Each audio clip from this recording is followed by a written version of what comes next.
shift our focus to the National Assembly.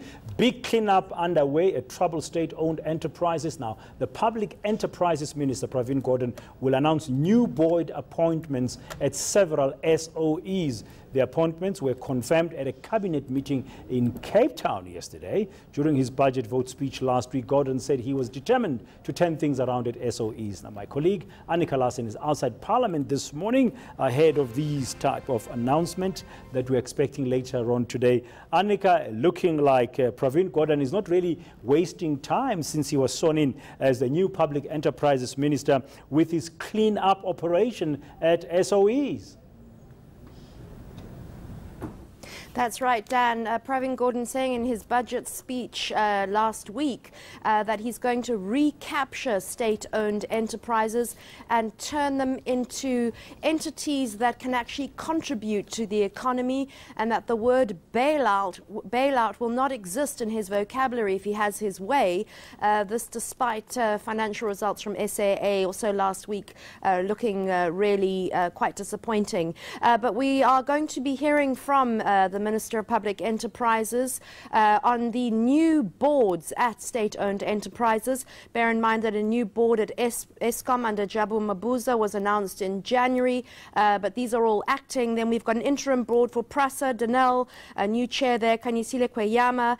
And this really goes back to President Ramaphosa saying in his maiden State of the Nation address that the recovery of a battered economy is something that he's really going to focus on, and it's going to be a long, slow process, but one that will hopefully take us out of the doldrums and back into some kind of more spirited fiscus. Yeah, he's certainly moving quickly in any way in terms of finding those right people. And some of those state-owned enterprises as well, besides needing new board appointments, Annika, we know that some of them have been having acting executives in various roles, including that of CEO.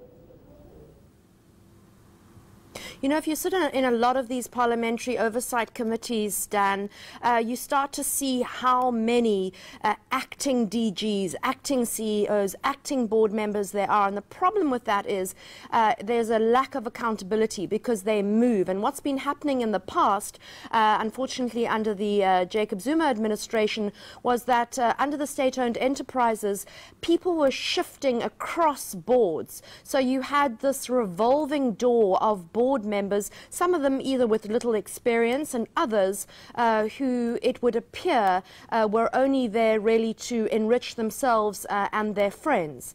And so I think Pravin Gordhan's trying to make a move and will hopefully announce today the placing of people on boards and directorships that actually have the experience to do proper oversight at state-owned entities.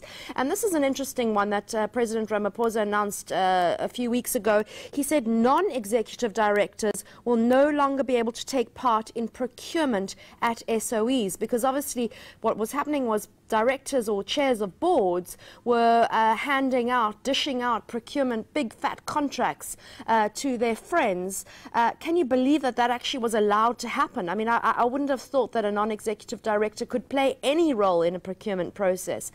So that's one step towards making sure that we don't see the more of the 100 billion rand that's possibly been lost and looted from SOEs. And those were Pravin Gordhan's estimations last week when he delivered his pre-budget hearing. 100 billion rand that needs to be recovered and at least some sort of stability at state-owned enterprises. Yeah, and I mean, we've seen over the years that gradual blurring of the line between an oversight strategic role that a board is supposed to do and the operational management that is supposed to be done by the executive. And I'm sure under Pravin Gordhan's watch, he's going to ensure that the new boards understand their role perfectly and they don't get involved in the day-to-day running of SOEs, like the dishing out of tenders and stuff like that. Normally, it tends to be very busy in Parliament. What else is coming up this morning or today, Annika? We've got a double bill for you this morning here.